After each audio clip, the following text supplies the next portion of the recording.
ముఖ్యమంత్రి చంద్రబాబు పరిశ్రమలు ఉపాధి కల్పన పార్కును వర్చువల్ విధానంలో ప్రారంభించిన నేపథ్యంలో అచ్యుతాపురంలో ఎకోమా పరిశ్రమ ఆవరణలో ఏర్పాటు చేసిన కార్యక్రమంలో మంత్రులు వంగలపూడి అనిత, మంత్రి కొల్లు రవీంద్ర పాల్గొన్నారు. రాష్ట్రానికి పెద్ద సంఖ్యలో పరిశ్రమలు వస్తున్నాయని మంత్రి కొల్లు రవీంద్ర అన్నారు.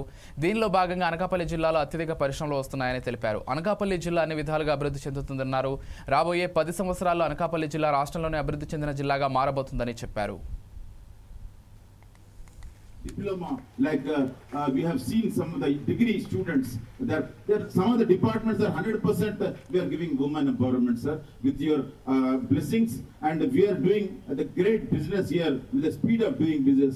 Not only when always you are talking about the ease of doing business, but the total dynamics have changed when you came forward in this particular scenario. The speed of doing business, we are very much excited in the speed of doing business, and your encouragement was phenomenal, and your able leadership, and I'm sure not only the AP, entire country is getting inspired, and that's how the global, we have seen very nearby, this is going to be the AI city of entire world, and really we are very much excited, sir.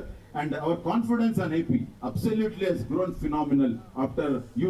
And today we have made sure that 40% of రాష్ట్ర వ్యాప్తంగా ఒక పండుగలాగా పరిశ్రమల శంకుస్థాపన ప్రారంభోత్సవ కార్యక్రమాన్ని గౌరవ ముఖ్యమంత్రి చంద్రబాబు నాయుడు గారు చేసినట్టుగా కనిగిరి నుంచి చేసుకోవడం చాలా శుభపరిణామం. వన్ ఫ్యామిలీ వన్ ఎంటర్ప్రెనర్ అనే ఆలోచనతో ప్రతి కుటుంబం నుంచి ఒక ఎంటర్ప్రెనర్ని తయారు చేయడానికి ప్రభుత్వ లక్ష్యం. దానిలో భాగంగా ఈరోజు దగ్గర 50 MSME పార్క్స్ ప్రారంభించుకోవడం, అలాగే రాష్ట్ర వ్యాప్తంగా కూడా అనేక పరిశ్రమలకి ఈరోజు భూమి పూజగానే ప్రారంభోత్సవం తీసుకొచ్చారు. ఇది దగ్గర 20,000 మంది పైన ఎంప్లాయ్మెంట్కి ఈరోజు జరిగినటువంటి శంకుస్థాపనలో శ్రీకారం చుట్టారు. అలాగే ఇప్పుడు దగ్గర 10 లక్షల కోట్ల రూపాయల పెట్టుబడులు తీసుకురావడం